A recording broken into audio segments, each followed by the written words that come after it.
देखिए, मैं generally GS के आंसर की बात कर रहा हूँ। जो जीएस का आंसर होता है ना, अगर 10 मार्क का क्वेश्चन है तो ये सबको पता है कि 150 वर्ड्स में लिखना है। लेकिन मार्किंग कैसे होती है मैं आज आप लोगों को बता दूँ, ताकि आप लोग जो आंसर लिखें तो उस चीज़ को ध्यान में रखें। पहली बात कि आइडियल जो टाइम होता है ना 10 मार्कर क्वेश्चन के लिए, वो 7 मिनट होता है आइडियल टाइम। उसी में आपको उस क्वेश्चन को रीड भी करना है और आपको इंट्रोडक्शन से कंक्लूजन तक भी जाना है। दूसरी चीज़ कि यदि हम जनरली सबको पता है कि बेसिकली 3 पार्ट्स होते हैं आंसर के, इंट्रोडक्शन, बॉडी और कंक्लूजन। तो जब हम इंट्रोडक्शन की बात करें ना, तो अगर इंट्रोडक्शन रेलेवेंट है, क्लैरिटी है उसमें, और आपने कीवर्ड्स को प्रॉपर से डिफाइन किया है या फिर कंटेक्स्ट के अकॉर्डिंग है, तब आपको जो है ना 1.5 या 2 मार्क्स में से आपके लेवल के अकॉर्डिंग आपको मिलेगा। मतलब कि 1.5 मार्क्स से आपको ज़्यादा कभी नहीं मिल सकता इंट्रोडक्शन में। अब इसमें से आपको 0.5 भी मिल सकता है। जो मैं बोलता हूँ ना कि आप थोड़ा सा अलग करो ना, तो अलग वालों को मिलता है 1.5, नहीं तो 1 नंबर मिल जाएगा। 0 भी मिलता है। अच्छा। 0 भी मिलता है, खासकर हिंदी मीडियम वालों को। तो इसे थोड़ा ध्यान रखिएगा। फिर चलते हैं बॉडी पार्ट में। बॉडी पार्ट में जानते क्या है कि देखिए क्या है कि मैं 3 नंबर निकाल दीजिए, 1.5 नंबर इंट्रोडक्शन का, 1.5 नंबर कंक्लूजन का, 7 नंबर में मार्किंग होती है ना। 7 नंबर में जो है ना आपका, अगर आपका कंटेंट बढ़िया है, फैक्चुअल है, आपने एनालिसिस अच्छा किया है, both points positive and negative, example अच्छा है, स्ट्रक्चर अच्छा है, सब हेडिंग का यूज़ किया है, फ्लो भी अच्छा मेंटेन है, तब जाके आपको जो है ना मैक्सिमम 4 नंबर मिल सकता है बॉडी पार्ट में। मैक्सिमम 4 नंबर है ना। लेकिन जनरली मैं 3 नंबर ही देता हूँ बॉडी पार्ट्स में 7 में से। फिर कंक्लूजन जो है, अगर बैलेंस्ड है आपका, फॉरवर्ड लुकिंग है, वैल्यू एडेड, जो मैं बोलता हूँ कि इसको ESG से लिंक कीजिए, उसको विकसित भारत से लिंक कीजिए, तो ये सब जब आप लिंक किए हैं ना वैल्यू एडेड, तब जाके आपको मिलेगा 1 से 1.5।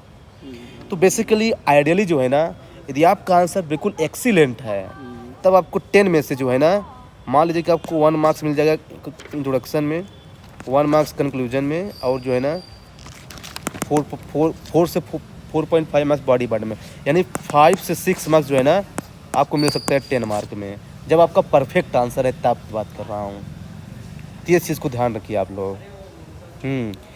दूसरी चीज़ कि आपका 0.5 मार्क्स तब बढ़ सकता है जब आप वैल्यू एडिशन पॉइंट किए हैं, जैसे डायग्राम्स है, एग्जाम्पल्स है, या फिर कॉन्स्टिट्यूशनल रिपोर्ट कोई डाल सकते हैं, ये वैल्यू एडिशन पॉइंट है। इसके अलावा भी तब आपका 0.5 मार्क्स बढ़ सकता है, तो आपको फिर ना 6.5 भी बढ़ सकता है। जो आप कभी देखे होंगे ना, किसी किसी का जो है ना GS2 में 135 चला जाता है, UPSC में वो उन्हीं का जाता है, जो इस सब चीज़ को थोड़ा ध्यान में रख लेते हैं। तो ये है ना। देखिए इसमें लिखा है well written answer usually score 4 to 4.5 marks to 6.5, that is maximum. देखिए 15 मार्क्स क्वेश्चन में चूँकि 250 वर्ड्स का आता है, आइडियल टाइम 11 मिनट्स का होता है, लेकिन मैं इसको 10 मिनट ही मानता हूँ, ठीक ना। इंट्रोडक्शन जो है ना वही है, क्रिस्प है, डिफाइंड टर्म है, प्रॉपर से है ना, रीडर को अट्रैक्ट कर रहा है, तो इसमें 2.5 में मार्किंग होगी। फिर आपके उसके अकॉर्डिंग आपको मार्क्स मिलेगा, 0 भी मिलता है और 2 भी मिलता है, ध्यान रखना। बॉडी में मल्टी डायमेंशनल कवरेज है, एनालिसिस है, एग्जाम्पल्स है, स्ट्रक्चर है, तब जाके जो है ना आपको जो है ना इसमें जो है ना 9 या 10 में से मार्किंग होगी, और मैक्सिमम जो है ना 5 या 6 नंबर मिलता है बॉडी पार्ट में। ये मतलब ये मार्किंग के बता रहा हूँ कि मतलब कि इतना डेड लाइन है, और डेड लाइन में उसके अकॉर्डिंग मिलता है, इस मतलब इससे ज़्यादा ऊपर तो आप कभी दे नहीं सकता, ये बता रहा हूँ मैं। फिर कंक्लूजन जो है ना, अगर आपने अच्छे से वही जो है ना यूज़ किया है, तो है ना आपको वही सेम जैसे इंट्रोडक्शन का है ना 2 से 2.5 मार्क्स का, फिर वही वैल्यू एडिशन पॉइंट में वही 0.5 मार्क्स बढ़ता है, और यही 0.5 मार्क्स जो है ना अगर 10 क्वेश्चन में बढ़ा लेंगे आप, और 20 क्वेश्चन में, तो 10 नंबर, 4 पेपर यानी 40 नंबर आपको IRS से IS बनाने की क्षमता रखता है ये। तो ये जो गेम होता है ना 14,000 से 3,000 जर्नी, बेसिकली ये होता है। क्योंकि आई थिंक जो मेरे हिसाब से जो मेंस लिखता है हर साल, तो उसको इस सब चीज़ पता रहती है, सब पता रहती है। ये गेम होता है 3,000 से 14,000 से 3,000 की जर्नी में।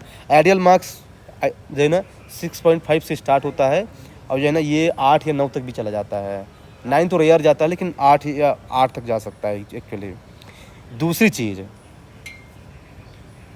एक चीज़ ये ध्यान रखिए कि अगर मान लीजिए कि आपकी कॉपी कोई भी चेक कर रहा है, जैसे मैं चेक कर रहा हूँ, या फिर कोई एग्जामिनर चेक कर रहा है, फिर रियल एग्जाम में कोई चेक कर रहा है ना, तो आपके आंसर में वो 3-4 चीज़ें जरूर दिखनी चाहिए। मतलब एग्जामिनर आपके कॉपी में क्या देखना चाहता है, ध्यान रखिएगा। ये लिखा है examiners lens what they reward, मतलब एग्जामिनर किस चीज़ से देख करके आपको मार्क्स देता है। फर्स्ट थिंग, आपका जो आप लिख रहे हैं ना, वो डायरेक्ट जो है ना क्वेश्चन की डिमांड को एड्रेस करना चाहिए। जैसे आप जो कभी घुमाते हो ना इधर उधर, जो पूछ रहा हूँ इम्पैक्ट तो बता रहे हैं रीज़न, तो उनको मार्क्स नहीं मिलता है। तो एग्जाम में ये सबसे पहले दिखता है कि आपने उसको डायरेक्ट एड्रेस किया कि नहीं किया है, पहली चीज़। दूसरी चीज़, स्ट्रक्चर क्लियर है कि नहीं, आपने इंट्रोडक्शन में ही बॉडी पार्ट को इंक्लूड कर दिया है, कंक्लूजन को ही बॉडी पार्ट इंक्लूड कर दिया है, तो ये जो है ना अगर क्लियर डिमार्केशन नहीं है ना तब भी मार्क्स नहीं मिलता है। तीसरी चीज़, वो देखते हैं आपकी अप्रोच कि केवल आपने सोशल और इकोनॉमिक एंगल ही लिखा है। तभी तो बोलता हूँ भाई कि सेक्टुलर अप्रोच फॉलो कीजिए, टेक्सुअल अप्रोच फॉलो कीजिए। वो बोलते हैं मल्टी डायमेंशनल अप्रोच है कि नहीं आपके आंसर में। फिर देखते हैं एग्जाम्पल आपने यूज़ नहीं किया है, डाटा, स्कीम्स, केस स्टडी। फिर आपका आंसर बैलेंस्ड है कि नहीं। जैसे मतलब क्वेश्चन नहीं आ गया कि do you think agriculture, tax on agriculture should be applied, तो अगर मतलब ऐसा क्वेश्चन आ गया तो आपको जो है ना आंसर है ना बैलेंस होना चाहिए, क्यों अप्लाई होना चाहिए, क्यों नहीं होना चाहिए, तो हमें बैलेंस होना चाहिए। थर्ड चीज़, ऑफकोर्स लोग बोलते हैं कि जो है ना हैंड राइटिंग का मार्क्स नहीं मिलता है ना, ऐसा नहीं है, साइकोलॉजिकल इफेक्ट पड़ता है।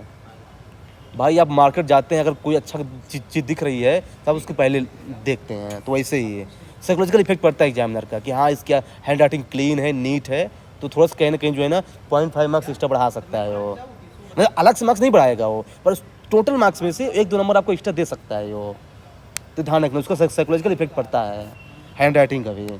लिखा है ना, अंडरलाइन कीवर्ड है, नीटनेस होनी चाहिए, बुलेट पॉइंट आपके कैसे यूज़ किए हैं, डायग्राम्स आप कैसे यूज़ किए हैं, तो ये 4-5 चीज़ को देखता है एग्जाम सबसे पहले, फिर वो अंदर पढ़ता है ना। दूसरी चीज़ ये आपके लिए ज़रूरी है, इंट्रोडक्शन में कभी भी ज़्यादा टाइम वेस्ट मत कीजिए। हाँ, दोबारा लिख निकल लो। हाँ, बॉडी पार्ट में सब हेडिंग और पॉइंट फॉर्मेट्स का जरूर यूज़ कीजिए, है ना। पैराग्राफ में नहीं लिखना है, खासकर जीएस के आंसर में। और address all part of the question, जो मैं हमेशा बताता हूँ, मेरी अप्रोच ही ये रहती है कि कोई भी क्वेश्चन देता हूँ सब लिखा, क्या बोलता हूँ मैं, कितने पार्ट्स है क्वेश्चन में, देख लीजिए। सबसे जरूरी चीज़ है कि address all part of the question. तीसरी चीज़, कोई कंक्लूजन जो है ना फॉरवर्ड लुकिंग होना चाहिए।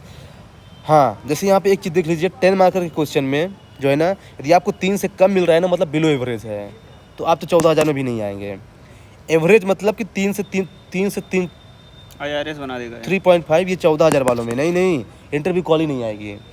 फिर गुड में जो है ना आपको इंटरव्यू कॉल आ सकती है, तो 3.75 से 5 मार्क्स तक 10 मार्क मिलता है। हालांकि ये बैरी भी कर सकता है, 6 तक भी जा सकता है, कोई रिजिड नहीं है।